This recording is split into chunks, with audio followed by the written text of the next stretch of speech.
Madre de Agua layer feeds. And then alternate po every other day yung kanilang vitamins. Yan, so meron nga po tayong takalan mga kabokals. Yan, pero papalitan ko to ng mas malaki pa. So yan wala na tayong disregard na po yung 110 to 120 grams per hen per day. Wala na po yun. Unlimited feeding na po tayo. Ayan para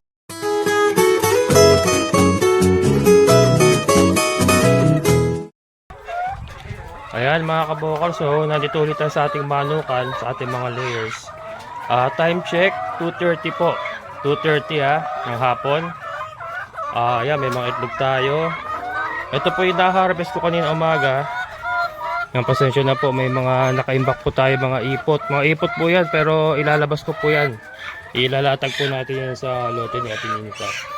So ito po yung mga na-harvest ko mula kayo ng umaga. So kanina 2, 4, 6, 8, 10, 13. May 13 na po tayo. 14,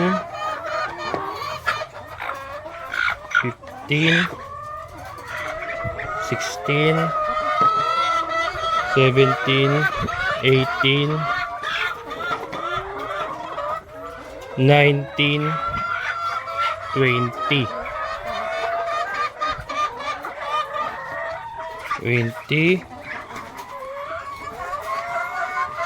21. Ayan. Take note mga kabokals, hindi po kasama ito. Ito po yung ating Dongtao, ito yung ating Rhode Island, ito yung ating dalawang Kabir hens. So mga lang po yan, kwarto. Kwarto lang po yan mga kabokals. Pero ang diet po nila ay darak sa mais. Hindi po sila kasama sa ating layer feeds, Madre de Agua ratio. Hindi po sila kasama. Ito lang po. Yung mga deca browns lang po natin. So nasaan na ako? Nawala na ako sa bilang 2, 4, 6, 8, 10, 12, 14, 15, 16, 17, 18, 19, 20, 21. So 21 mga kabokals. So nakita nyo po kahapon, yung vlog natin kahapon ay 14 eggs as of the 6th day from nagsimula sila mangitlog uli. So ngayon po ay ika-7 araw simula po nung mag-itlog sila uli, ay nakakuha tayo ng 21 eggs na. So nakita nyo po, padagdag po ng padagdag. Bukas madadagdagan pa po yan. Ito ay may destination na naman. Si Ate Solen uli, humirit pa uli ng sa pang tray. So mamaya dadali natin. So ito mga kabokals, hindi ko nga po na ituloy kahapon. So ngayon na itutuloy. So ito mga kabokals, so ito nga po yung ating feeding ratio. Ito po, just for today mga kabokals, inumpisa ako ngayon. Inilagpas ko po sa 50-50 ratio. Dinagdagan ko pa po yung Madre de Agua. Ito pong Madre de Agua ay nasa masasabi kong 70% yung Madre de Agua, and then 30% lang po yung ating layer feeds. Ayan, dinagdagan po natin. Bakit kamo? Kasi nakukulangan po ako sa rasyon nila. Ito po ay pangalawang pakain natin within the day kasi kumain na po kayo ng umaga yan. Ang ginagawa nga po natin ngayon ay dinadagdagan natin yung pakain sa kanila.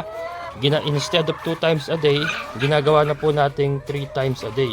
Hindi po kasi tayo po pwedeng unlimited, yung nakababad na yung pagkain. Gawa ng wet feeding po tayo. Wet feeding po tayo, hindi po siya po pwede. Hindi siya katulad ng dry feeds na po pwede mong ibabad. Hindi po pwede. Napapanis po ito pagka nalawayan na nila, and then hindi nila nakain, and then eventually hindi na nila kakainin talaga.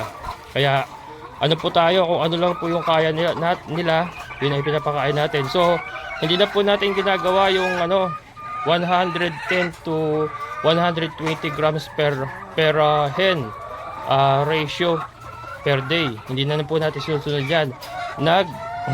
Parang nag-unli feeding na po tayo mga kabokals. Unli feeding na po ang ginagawa natin sa kanila. Kumbaga binubusog natin sila ng gusto. Yun po ang ating ginagawa ngayon. Sa pamamagitan po ng paggamit ng Madre de Agua nga mga kabokals. Kasi kung gagawin natin yan gamit ang layer feeds, lugi na. Lugi. Sobrang lugi tayo doon. So kaya po ginagamitan natin ng Madre de Agua para po maibigay po natin yung yung ating target nga na annually feeding sa kanila 3 times a day para po hindi sila magutuman. Hindi sila magutuman kasi sa aking pag-obserbasyon mga kabokals, isa pong dahilan kung bakit humihinto ang pag-itlog ng isang layer na manok ay yung pong pag nagugutuman siya, nalilipasan ng gutom. Kahit ang tao man malipasan ng gutom, di ba nag-iiba ang pakiramdam natin. So parang ganun din po sila mga kabokals. Pagka nalipasan sila ng gutom, ay nagkakaroon din po ng epekto sa kanilang pangitlog. So hindi lang po, it's not all about layer feeds pala mga kabokals. Hindi lang po kung nagpapakain tayong layer feeds ay okay na yon. Hindi po. Kailangan po pala iwasan natin yung kanilang pagkagutom. So kailangan lagi silang busog para ang katawan nila ay lagi po nasa kondisyon. So yung po ginagawa natin ngayon mga kabokals, only feeding, hindi po natin sila ginugutom. Ayan ha. So ito ipapakita ko po kung paano natin sila pakakainin ng Madre de Agua. 70% na mga kabokals. Ayan, 70% Madre de Agua, 30% layer feeds. So ayan na, so iaakit na natin mga kabokals, sasagarin na natin hanggat masasagad natin. Again mga kabokals, disclaimer ha, ito po ay under observation pa, hindi pa po ito final. So sinusubukan pa po natin kung magiging productive ba talaga sila gamit po ang ganitong sistema ng papapakain. Diba? So ayan, hindi pa gumagana mga kabokals, it's not official yet ha. Hindi pa official na ito po ay gagana ha. Gusto ko lang po linawin, nasa stage of testing pa rin po tayo. I-announce ko po yan pagka talagang nakita kong gumagana na, nakukuha na natin yung 70% up, 70% o mahigit pa na egg production per day gamit po ang ganitong klaseng pakain at ang ganitong sistema ng pagpapakain. Madre de Agua, layer feed, and then alternate po every other day yung kanilang vitamins. Ayan, unahin natin ito lumabas na. So, isa pa mga kabokals pala, kaya malakas ang loob kong gawin itong unlimited feeding sa ating mga layer feeds. Kasi gumagamit nga tayo ng Madre de Agua, di ba? So, ang manok po, hindi po siya tataba. Subuko na po yan, ang Madre de Agua po, kahit marami ka ipakain dyan, hindi siya tataba. Gaganda ang katawan niya, yes, pero yung kanyang puwet, yung iniingatan po natin magkaroon ng sapola, ang manok, at magiging dahilan po ng hindi niya pag-itlog, ay sigurado po ako hindi mangyayari kasi Madre de Agua po mataas sa protina, may fiber, at saka calcium. At subuko na nga po, hindi siya talaga nakapagpapadaba ng manok. Yan, pagagandahin lang niya po yung katawan ng manok, talagang laman. So ito, pagiging na ito. Kakain ka na.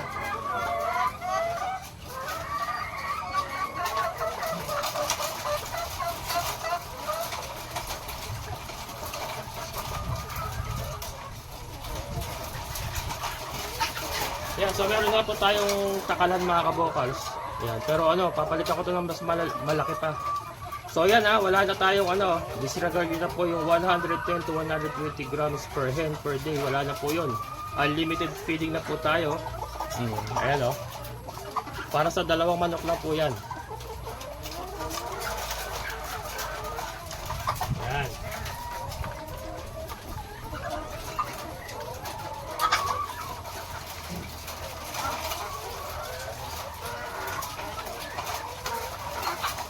Para sigurado tayo na busog talaga sila.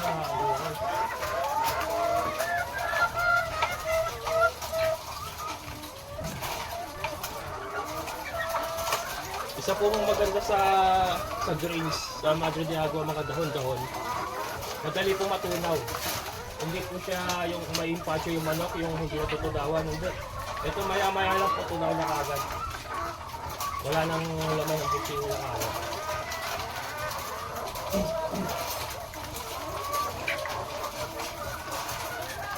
So siya, easy to digest.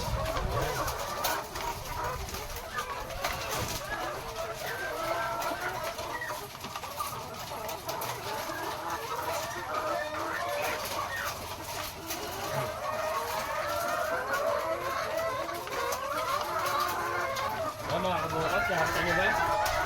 Napakalalakas kumain ng Madre de Agua, di ba? Favorite. Favorite.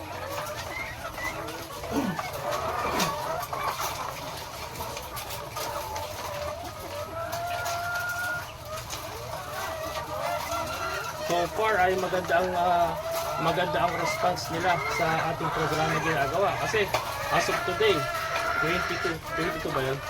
22 eggs ang na-harvest natin, so hindi siya bumababa, bagkus ay tumataas siya, di ba? So that's a positive result mga kababayan.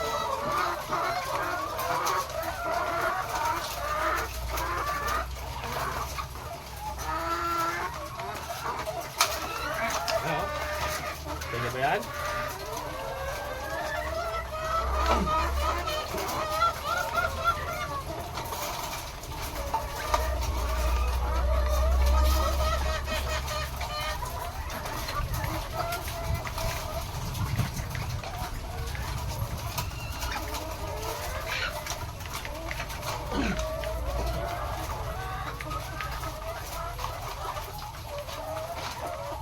Kaya nagbabawas din tayo ng mga alaga mga kabokals para maibigay natin yung kinakailangan nilang Madre de Agua, kasi pag sobra nating daming alaga and then yung iba hindi naman productive, ibis na mapapakain natin sila ng ganito, yung mga productive na katulad nito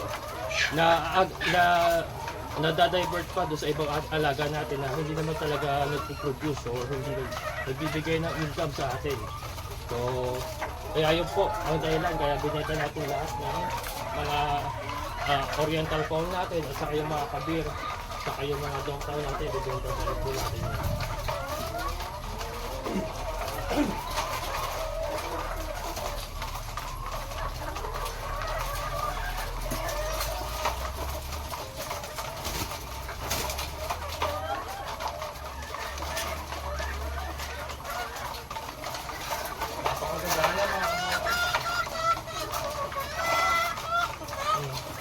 Napakagana oh.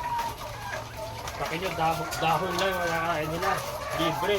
Pero mataas ang proteina niyan at calcium. So, di ba? Malaking katitiran kahit mag-unlimited feeding tayo.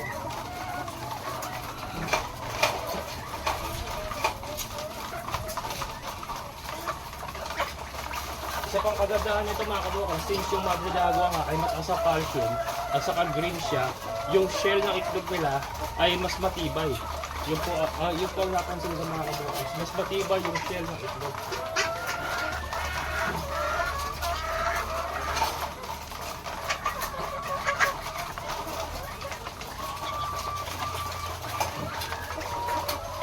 Ayan, dito tayo sa kabila.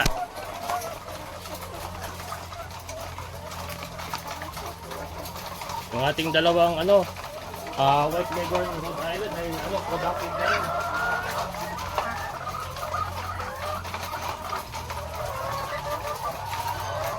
Nagluto ako ng itlog nila mga kabukal. Ito ang ating Rhode Island white leghorn. Kulay-kulay din yung egg yolk. So yung shell niya hindi masyadong brown. Pero yung laman niya, kaparehas lang po ng itlog ng hindi ka brown. Mapula din yung egg yolk.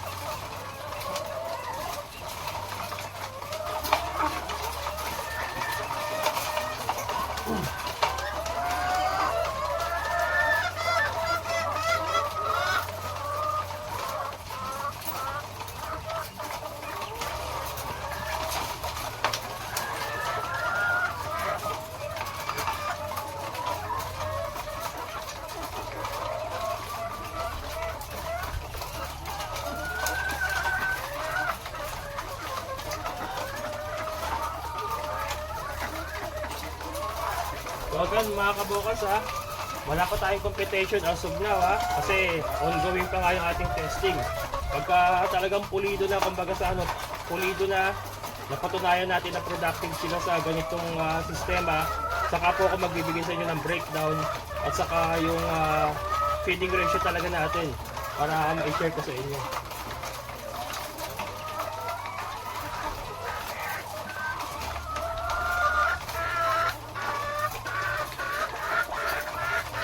Shoutout pala kay kay Sir Arvin at kay Ma'am Leila.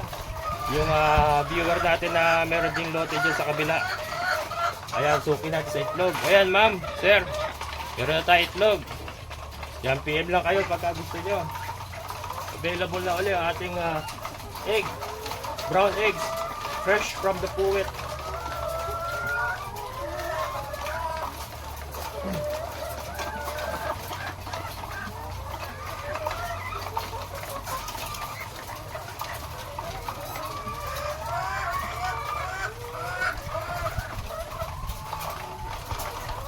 Saka mga kabukas, imagine ninyo, yung itlog na mapuproduce nila, di ba?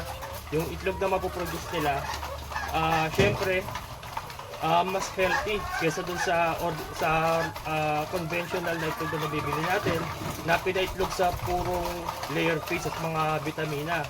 Ito, halos greens, halos dahon po yung kanila kinakain. So, di ba? Mas healthy yung itlog na maibibigay natin.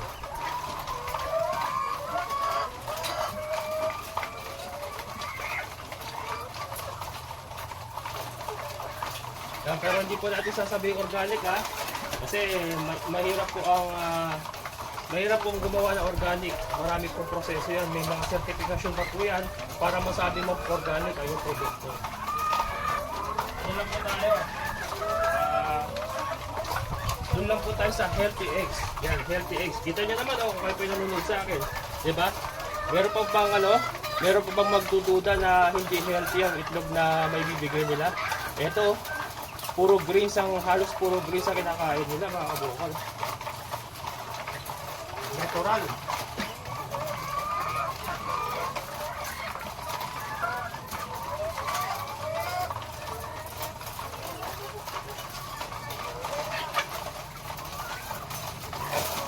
Kaya kayo na kumain.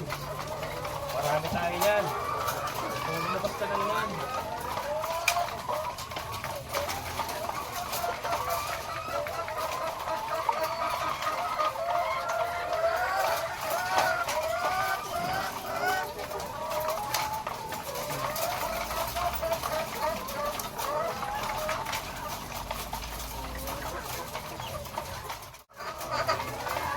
Ayan mga kabukos, may natira pa. May natira pa konti. So ito ay i-distribute pa uli natin.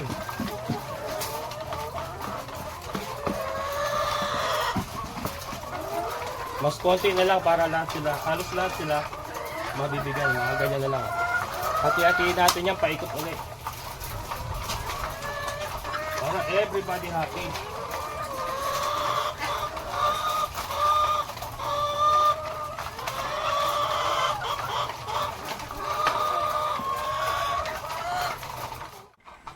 Oh, yan mga kabukals, oh. Nakita nyo naman, simot. Simot to the max.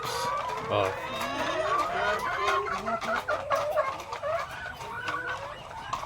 Ayan. Simot ba? Simot. Ayan, ito, oh. May bumagsak na naman. Another egg. And meron na naman dito. So that makes it 24. Ang galing. 24 mga kabukals ang ating egg collection for today. Meron pa kaya? Yan. So, ang next na gagawin natin ay magpapainom. Ito nga, oh. Diba? Ito yung kanina. 2, 4, 6, 8, 10. 2, 4, 6, 8, 10. 23 lang pala. 21 pala. 21 lang pala yung kanina. 23, oh, diba? Ang galing. Meron pa ba? Yan.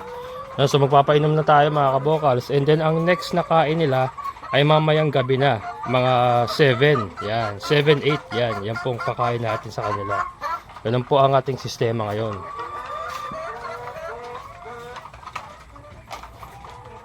So itong ating sistema ng papainom, since wala po tayong automatic drinker and wet feeding tayo, so yung pakainan nila, yun din po yung kanilang painuman.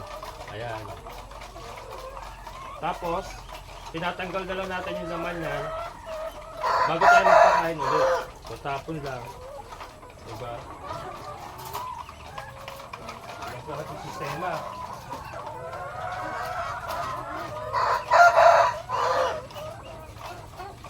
Medyo ano mga kabukals, tiyagaan lang kasi yun nga, very manual eh.